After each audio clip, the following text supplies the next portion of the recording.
उस्मान बुज़दार के पीटीआई और सियासत छोड़ने के ऐलान पर सीनियर सहाफ़ी हसन निसार ने उस्मान बुज़दार के बारे में क्या कहा, आइए आपको बताते हैं। निजी टीवी के प्रोग्राम में बात करते हुए हसन निसार ने उस्मान बुज़दार पर खूब तनकीदी निश्तर बरसाए। उन्होंने कहा कि बुज़दार बकरियां चलाने वाले लोग हैं, उनकी जिंदगी में ये एक खूबसूरत हादसा था। वो बहुत खुशकिस्मत आदमी था जिसका प्राइस बॉन्ड निकल आया जो उसने खरीदा ही नहीं था। हसन निसार ने कहा, मुझे समझ नहीं आ रही कि पंजाब कितनी देर तक बुज़दार के बगैर उदास रहेगा और बुज़दार के जाने से सियासत बेवा हुई या यतीम हुई है। सीनियर सहाफ़ी ने आखिर में कहा कि उस्मान बुज़दार को सब याद करेंगे और मैं भी याद करूंगा।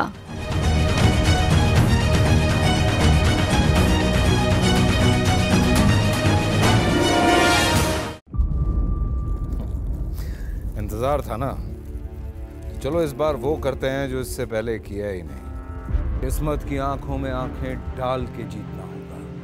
सब में है शेर जैसी राह, जर्रा जर्रा भी हर कंटेस्टेंट को लगेगा पहाड़।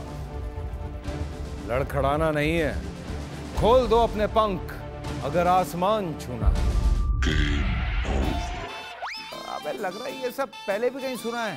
एंटरटेनमेंट की गारंटी जनाब, क्योंकि यहाँ खेलोगे कूदोगे तो बनोगे नवाब। खुश रहो पाकिस्तान। खुश रहो पाकिस्तान बुध और जुमेरात शाम 7 बजे सिर्फ बोल एंटरटेनमेंट पर।